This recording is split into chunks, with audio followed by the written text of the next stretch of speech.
Salam pemirsa, pada tanggal 18 Desember 2024, kelompok Houthi di Yaman melancarkan serangan terhadap kota Tel Aviv menggunakan drone jarak jauh dan rudal. Meskipun sistem pertahanan udara Iron Dome milik militer Israel berhasil menangkis sebagian besar serangan tersebut, beberapa bangunan di Tel Aviv, termasuk sebuah sekolah dan beberapa kendaraan, mengalami kerusakan. Serangan ini menandai eskalasi ketegangan di wilayah Timur Tengah yang telah lama dilanda konflik. Respon cepat Israel dan dampaknya di Yaman. Sebagai respon terhadap serangan Houthi, dalam waktu sedikit lebih dari 1 jam, pesawat tempur Israel meluncurkan serangan balik ke beberapa lokasi utama kelompok Houthi. Pada tanggal 19 Desember 2024, Tentara Pertahanan Israel IDF mengumumkan bahwa mereka telah mengebom 3 pelabuhan Houthi serta pembangkit listrik terbesar di Yaman. Serangan ini menyebabkan semua pelabuhan Houthi lumpuh dan sebagian besar wilayah kelompok tersebut kehilangan pasokan listrik. Menteri Pertahanan Israel mengeluarkan peringatan tegas bahwa militer Israel akan segera memulai operasi eksekusi terhadap para pemimpin Houthi. Langkah ini menunjukkan determinasi Israel untuk menanggapi ancaman dengan tindakan yang tegas dan berkelanjutan. Strategi regional Israel dan penguasaan Gunung Hermon. Sebagai salah satu pemimpin utama di Timur Tengah, Perdana Menteri Benyamin Netanyahu memanfaatkan situasi ini untuk memperkuat posisi strategis Israel di kawasan tersebut. Netanyahu memutuskan untuk menduduki puncak tertinggi pegunungan Golan yang dikenal sebagai Gunung Hermon. Sebelumnya, kedua belah pihak, Israel dan Suriah, masing-masing mengontrol sisi gunung ini. Kini dengan menguasai seluruh puncak, Israel mendapatkan posisi strategis yang memungkinkan pengawasan luas terhadap wilayah Suriah dan Lebanon. Dalam beberapa hari terakhir, Kepala Staf Militer Israel, Menteri Pertahanan dan Perdana Menteri sendiri telah berada di Gunung Hermon yang memiliki ketinggian lebih dari 2.800 meter.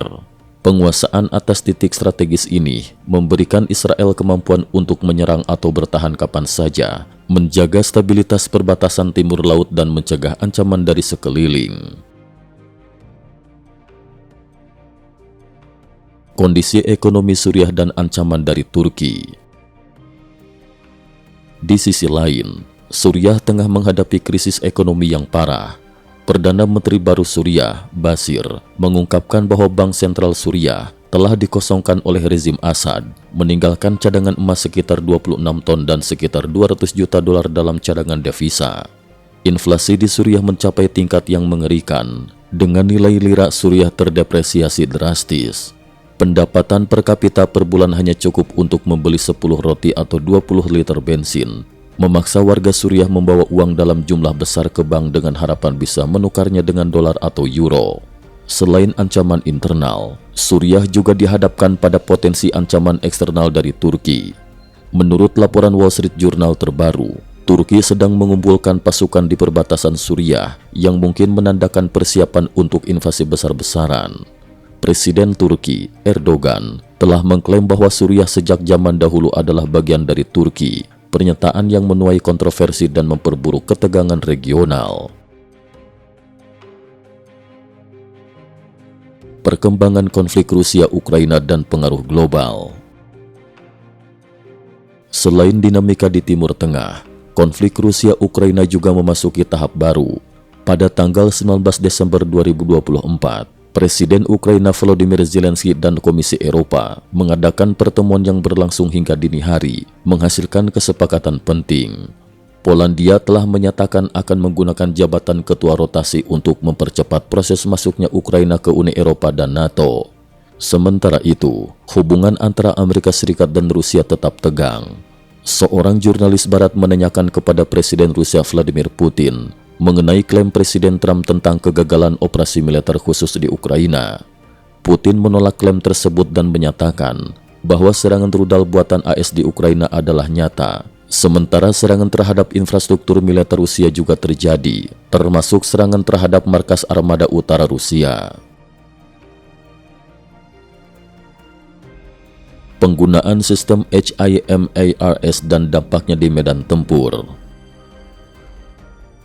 Pada tanggal 18 Desember 2024, terdengar laporan tentang penggunaan sistem roket HIMARS buatan AS oleh tentara Ukraina. Rudal taktis darat buatan AS berhasil menghantam pabrik militer di wilayah Rostov, Rusia, serta menyebabkan 2 ledakan besar di markas utama Armada Utara Rusia. Sistem HIMARS terbukti sangat efektif dan dihargai tinggi oleh tentara Ukraina, memberikan keunggulan strategis dalam konflik yang sedang berlangsung. Insiden di Kursk, tentara Korea Utara dan drone Ukraina.